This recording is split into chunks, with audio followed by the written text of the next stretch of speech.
Did you know that human design is a system that brings together the principles of the I Ching, astrology, Kabbalah, the chakra system, and quantum physics? We'll discuss this and other interesting facts about human design with analyst and coach Lucas Seipp-Williams on this episode of The Curious Professor.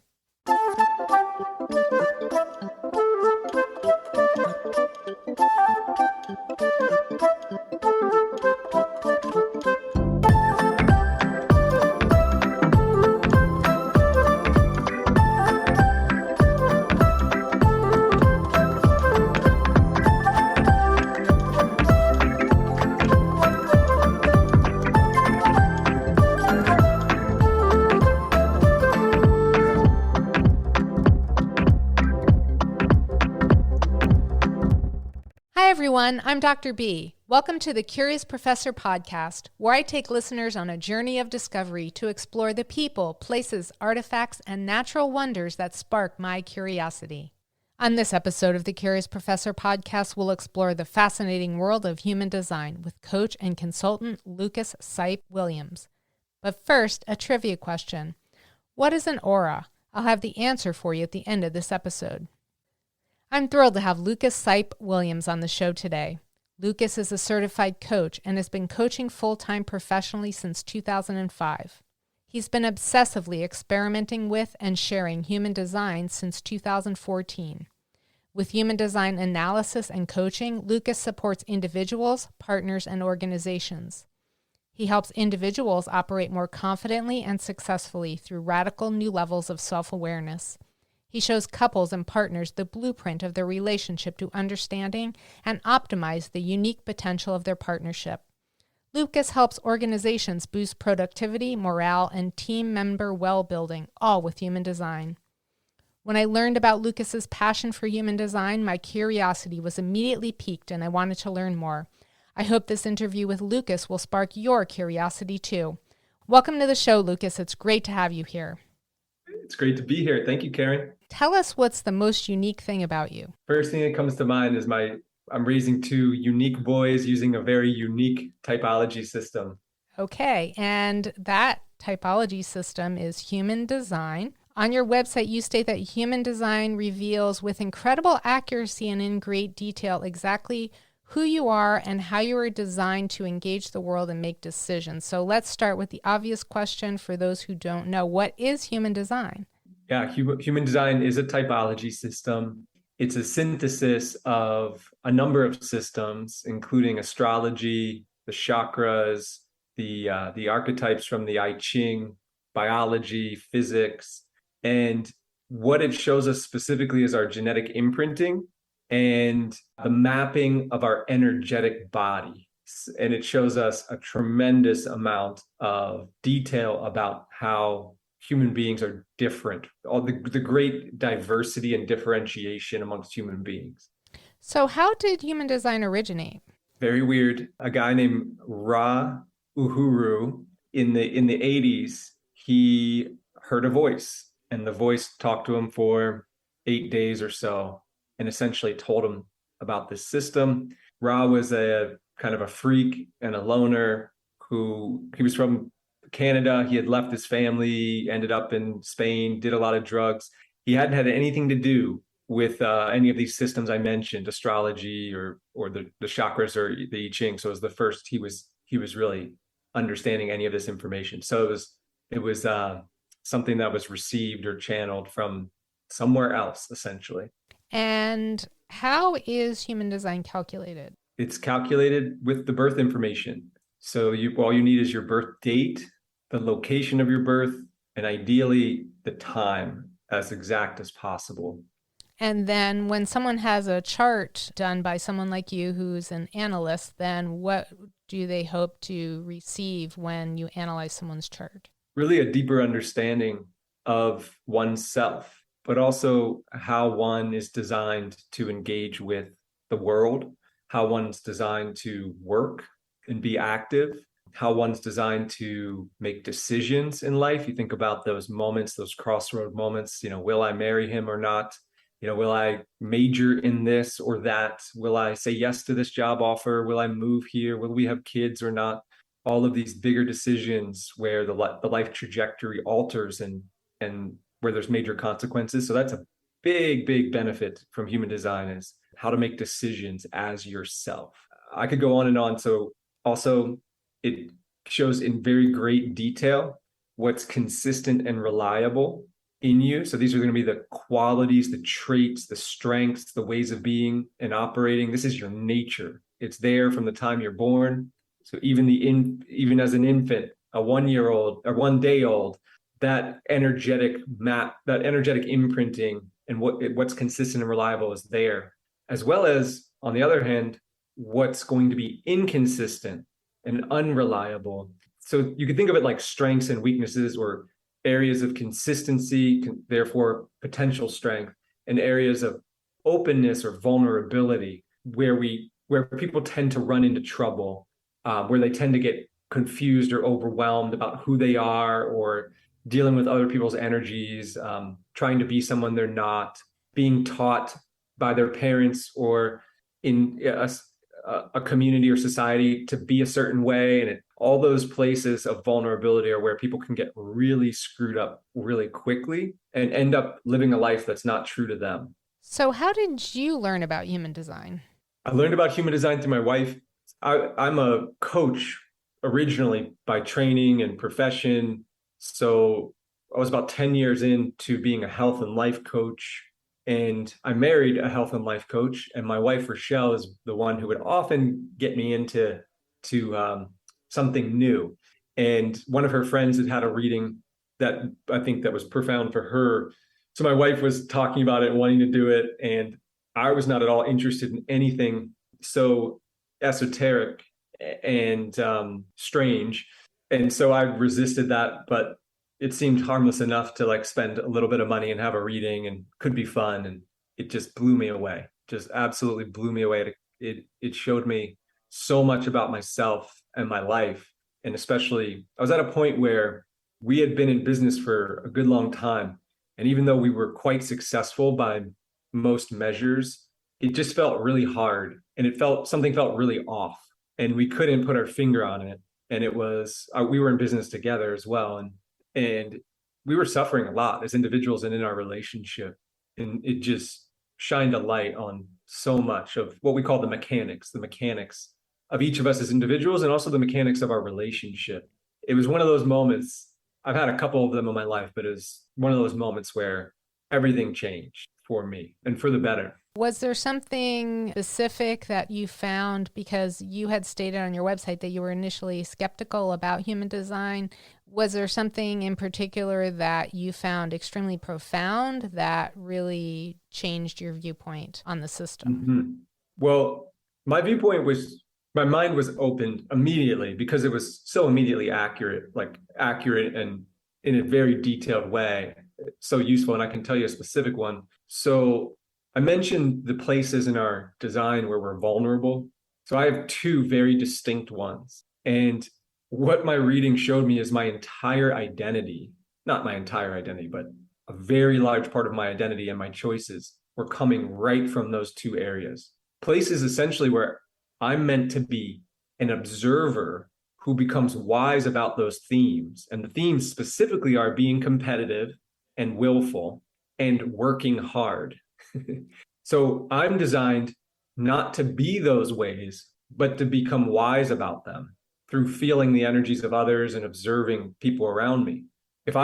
Whenever I went to a job interview prior to that, which actually hadn't been very often because I'd worked for myself, but once my first son was on its way and our business was breaking down, I started to seek employment. What I would say in those interviews literally is, if you hire me, you'll get the most competitive, hardest working person. And that's the way I had engaged in sports. That's the way I engaged in building my business. And that's the way I thought I was going to provide for my family as I moved into the workforce, seeking a job to be employed by somebody else. Yet my body had been telling me all along that that's not healthy for me, but I ignored it. My mind ignored it. So that was the big practical, in my face, can't look away, can't unknow this, that made everything make sense. So since then I've been healing. I've been embracing. You and I should have some similarities. One major similarity is we're not here to work. We're here to guide and advise. We're here to teach. We're not here to be busy bee builders. And that's about 30% of humanity are what we call non-energy types. Of course, we have energy, but we're not here to get pulled in and become a cog in the wheel of a business, an organization, of society. And there are 70% of the world that they are. And it feels great for them to put in long hours and to work hard and to build something through that. For you and I, it's like every time we want to work that way, we're spending on a credit card, and we're going to have to pay that debt, right? We don't have that in the bank account, so to speak. So that was big for me. But then, as it also says on my website, I believe in my story, I'm not somebody who then immediately starts sharing with everyone like, hey, here's this extremely weird system that has hard to believe origins. And so I didn't become a human design. I didn't pursue it, immediately. But what I did, because I had my coaching clientele, I started asking people in my life if I could look at their chart so I could further verify whether the system was truly accurate or not, and whether that kind of result like that I got was replicable. And then I did get hired by some colleagues who were building a coaching school. And so I worked for 5 years in that company, first as a coach, but then a director of the coaching department, and then a VP. And so all the while I was working there, I typed everybody, all my students, and I typed everybody that I could at the organization.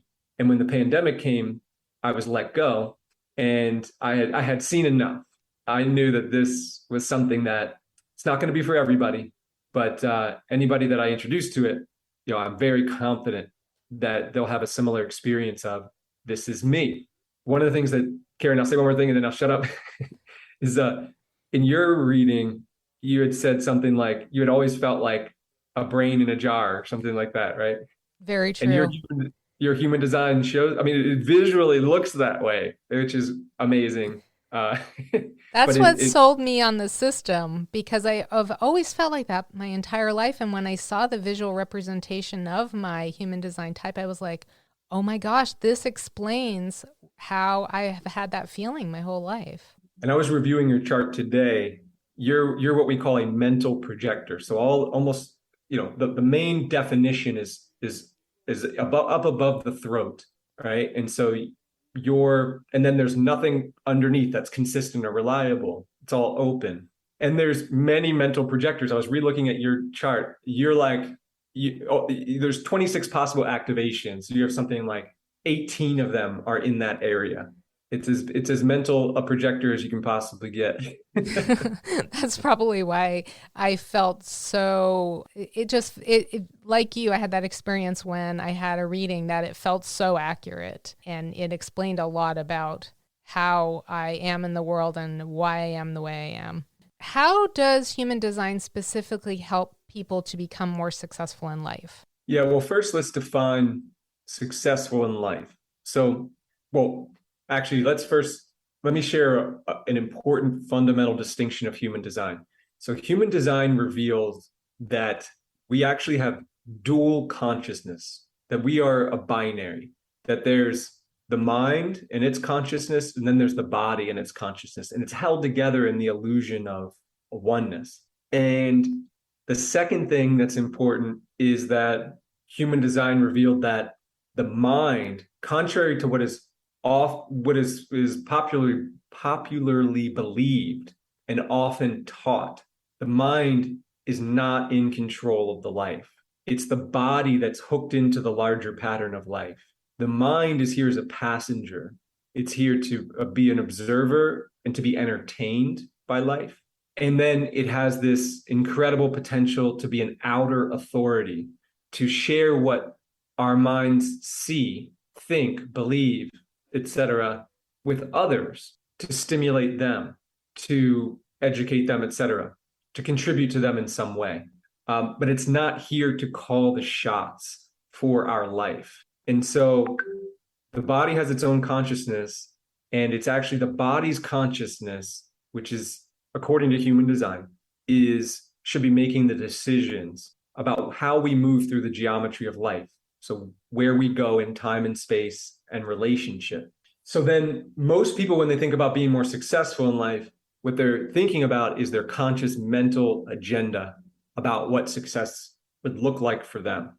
That they want, the mind wants something, wants things to be different, wants to attain certain things or be able to do certain things or go certain places. So human design makes no promise that if you start living according to your design, that you can have those things that your mind wants.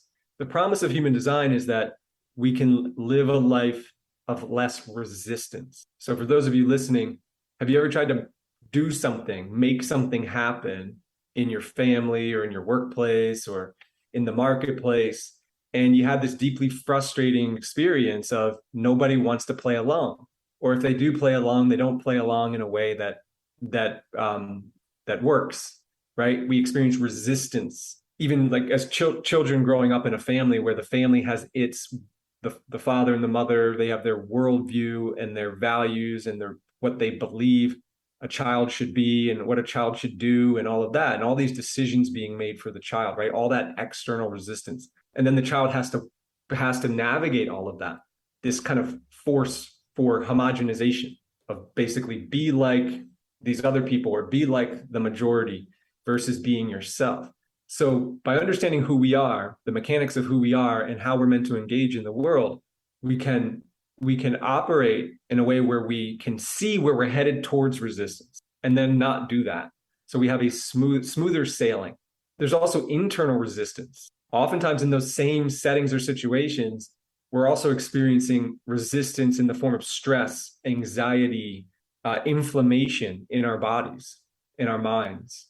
So it also is, the promise is that also gets to dissipate. Now, so it's ultimately about letting go of control and surrendering the life to the body. I often use the metaphor, is that, you tell me if metaphor is right or if it should be analogy, but of species that migrate, whether it's a hummingbird or a butterfly or a whale, how do these beings know how to travel really, really, really long distances without being in the wrong place at the wrong time with no food or some other negative environmental consequence? It's because their body is hooked into the larger pattern of life. And as humans, we're no different. It's just we have these human brains, which have so many positives, but have a massive negative of potentially deciding that we shouldn't follow the trajectory that's natural and healthy for us, that we should be someone we're not. So now, what I've seen for myself and others is that because as a species, what is natural is getting our material needs met. There's 8 billion of us on the planet. So it's clearly natural for human beings to find a way to get their needs met. It's clearly natural. A lot of people want to be successful by finding the right mate, right? There's nothing more natural than human beings coming together to bond and make babies. There's nothing more natural than human beings coming together in the marketplace to exchange value. So all of that wants to happen naturally, but it's about letting it happen such that we don't experience all the resistance. Now, the mind, especially those of us who are adults and come to this very late, and now some people naturally live this, by the way, not many. Some people naturally live their human design without ever being exposed to human design, just because their individuality was nurtured, the nature of their design, et cetera. Most of us not. Most of us are living what we call the not so. So for those of us who experiment with this, we get what's correct for us. And for you and me as projectors, what is correct for us is an experience of success, meaning that other people have recognized and invited us in to be guides and advisors. And very oftentimes that, especially in this society, that leads to compensation. And because naturally we see things other people don't and can understand things at a deeper level than oftentimes other people can, naturally that's valuable and can turn into financial compensation and other things that the mind does like. But it does require letting go at the level of the mind and being willing to discover that what's correct for us isn't what the mind had wanted originally. Which is challenging for a lot of people, especially people who are mental projectors. Yeah. And especially when we see something is possible and we can see, our minds are so incredible at seeing what's possible and imagining how it would benefit everyone. But it's how do we get from A to Z? So when you have an idea, right, it's like the mind can really get attached to having it manifest. The mind doesn't like it. It doesn't want to let go of control. How are you using design to help people with relationships? That's my favorite. That's my favorite. I do a lot of helping people with business and money making because that's just where my body ended up. But I love working with couples. It's benefited me greatly in my own marriage. I find that like the money result is a little harder to come by, but the relationship result is very not easy, but it's very, there's a high percentage of you get the result that the mind wants, which is we want our relationship to work better. So we don't have a visual here to show your listeners, but just imagine like, yeah, imagine, it's hard. I've never done this before, but okay. So you get these maps. Each person has their own unique map, but then you can layer on two different maps. So you can layer on, you and your husband, Karen, we could take your energetic mappings and put them over top of each other. And in looking at the combination, you can see what brought you together. You can see where you're electromagnetic, where the connections are, and that's where the love is, where the sparks fly. It's also love. It's hate. It's love and hate. So it's like, it feels so good. There's a lot of feeling there. There's intensity. There's the sparks, and it is what pulls you together, pushes you apart, pulls you together again. We can also see where there's what we call compromise, where one person is a certain way and the other person is halfway that way. The person who's halfway that way is always going to be compromised. And that's where relationships end, because it's always going to be energetically frustrating. It doesn't have to end the relationship, but it's the place where we have to bring acceptance, deep acceptance, and learn to work around that. And then you can also see in relationships, in the context of like love relationships, there are certain places in a design, in the mapping, there's certain territories, if you will, that are big players in love. And so they're what we call love gates. So you can see where people's love gates are and whether or not their partner actually meets that need or not.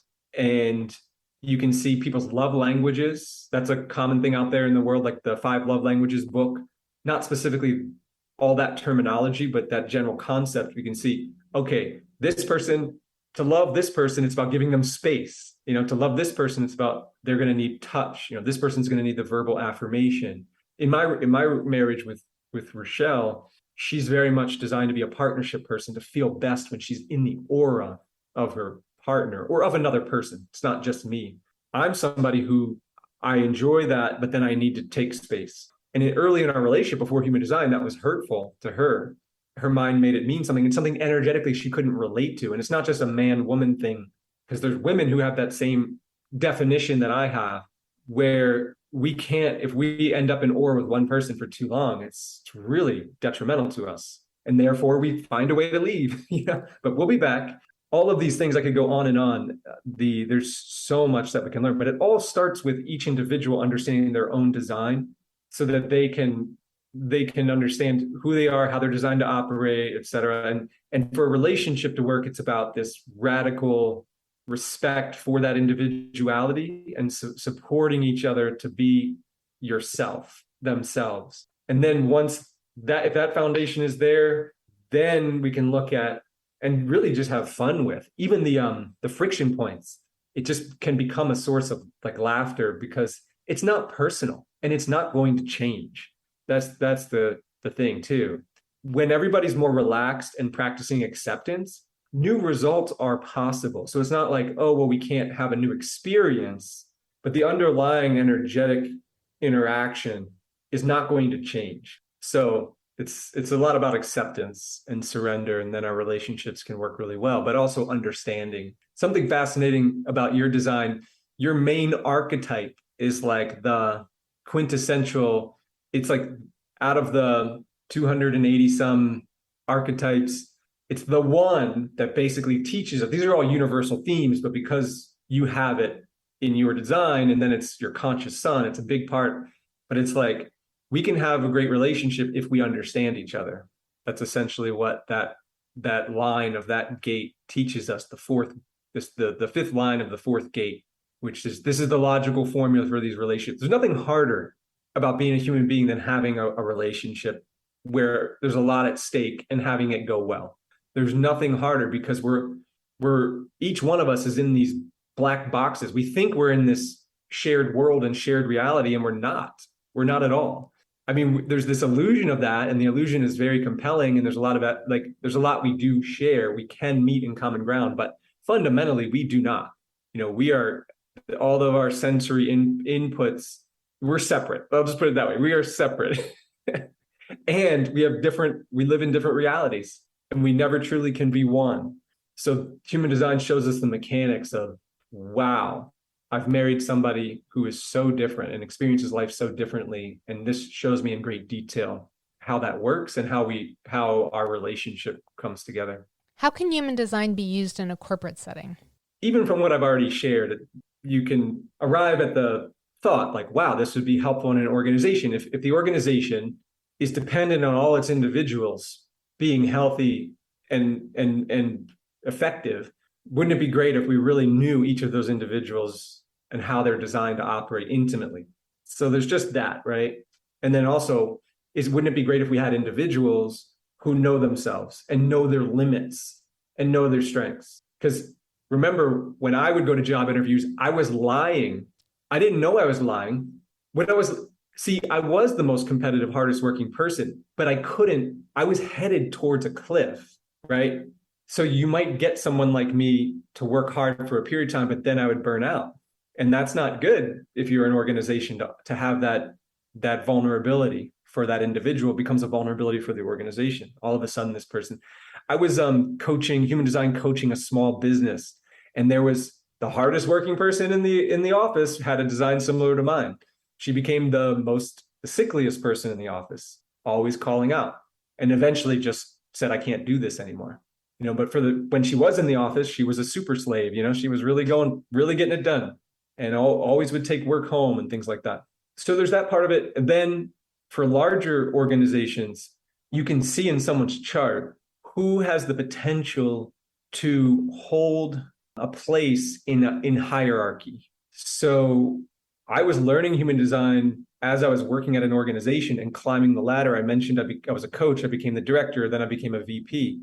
Even though I was studying human design intensely, I hadn't come across this part of human design, the organizational application. And I'd come across it, but I didn't fully understand it.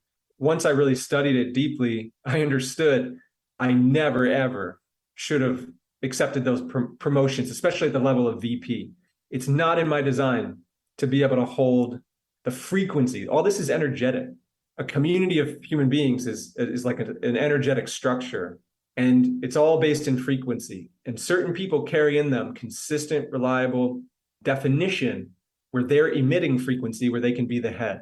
I'll give you a controversial example. Donald Trump, he has a channel in human design to be the top of a tribe, right?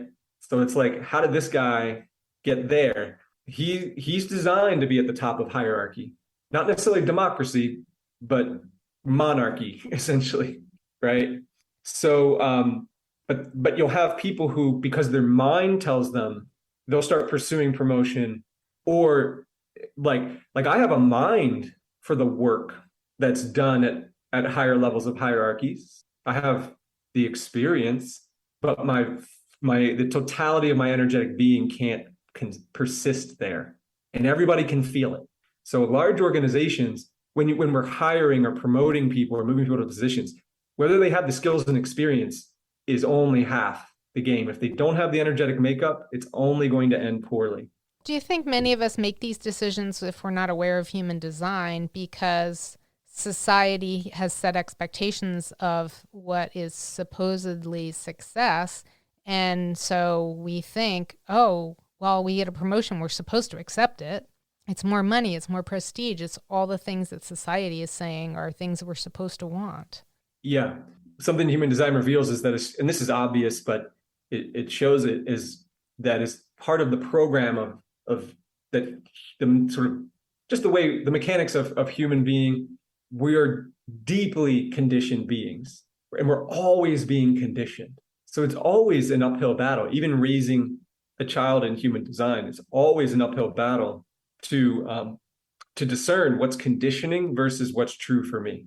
And of course, right, not only the conditioning that's happening now, but all the collected conditioning of our ancestors. And then the reality that we, mostly as human beings, we're afraid of death, and we're afraid of poverty and sickness and illness, right? So the mind is motivated typically by fear. I mean, there's also greed and all kinds of other motivations, but yeah, fear is the big one. And so because the mind doesn't trust and what needs to be in control, yeah, it makes all kinds of conditioned decisions. And it seems like common sense, right? And I've been there. Even when I was steeped in human design, I still watched myself make mental decisions because I justified it that I'm a provider of 2 children, and I'm afraid that I can't really actually trust the mechanics to work for me. I better jump on this opportunity. And I watched myself do that a number of times and got the confirmation that it wasn't worth it.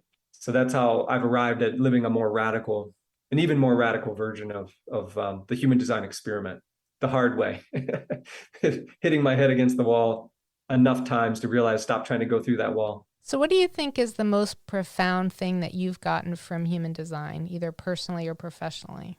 It's given me access as somebody who tends towards deep fearfulness. It's given me access to relax and to be present. My mind was always going, always going. I grew up in a family, amazing parents, really privileged, and a lot of trauma as a lot of people can relate to. Siblings with all kinds of issues, mental illness, criminality, they're just all kinds of things going on. And then also living in a big city in the US and being deeply sensitive to all the suffering. I just was afraid, just perpetually afraid. Then I had my own kids. My first son is autistic, nonverbal, almost died when he was born, and has not just autistic and nonverbal, but had health challenges and other differences, and just terrified that I'm not going to do the best job for him, and never enough. So just staying up all night reading to try to find out how am I going to help this kid, and then working myself to death to try to make enough money for the family, things like that. And always just driven by this fear, and never enough money, never enough knowledge. And for those of you who even have more of a typical experience of having kids, once the kids come, right, the equation is too complex for us to show up and give our best everywhere. The mind can never be satisfied because it's all so imperfect. But like without human design, I would have kept leaning into, I'm going to do more. And so it's given me access to seeing. And I've always been curious, how do things work?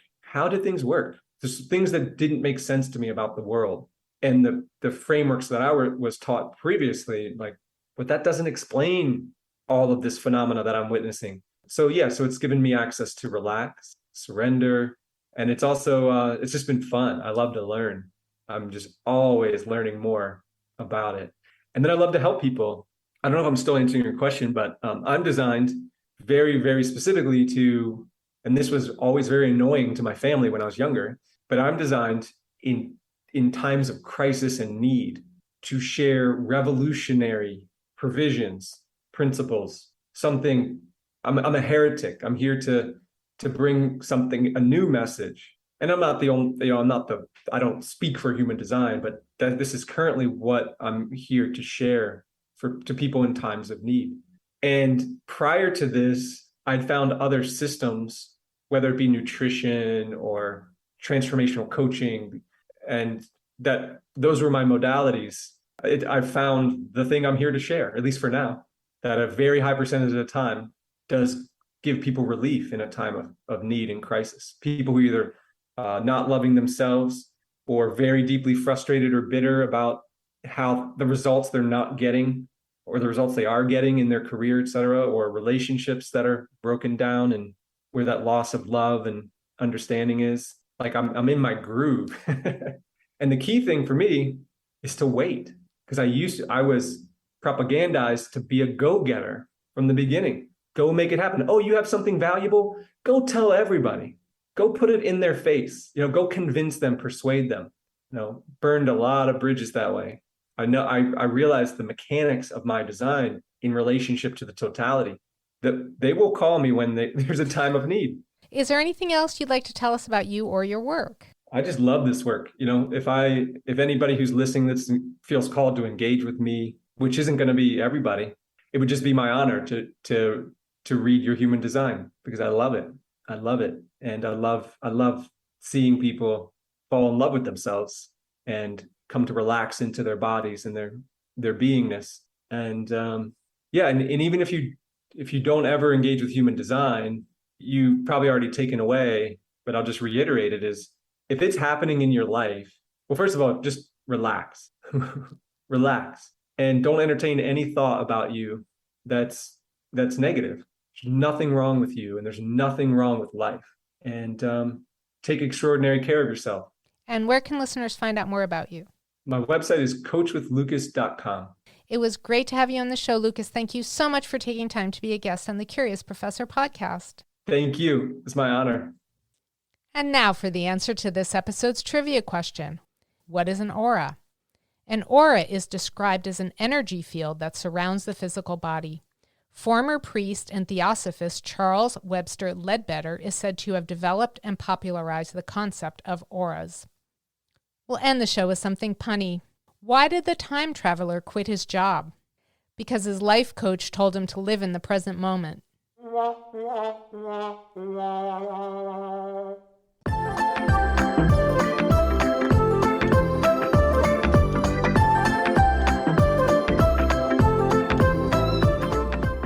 Thank you for joining me for this episode of the Curious Professor podcast.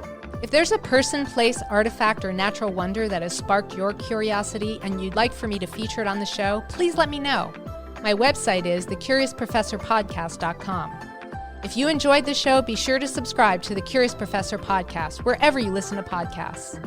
And if you'd like to become part of my community of curiosity seekers, be sure to visit my website, thecuriousprofessorpodcast.com, and join Dr. B's Hive. Until next time, always be learning and be curious with Dr. B.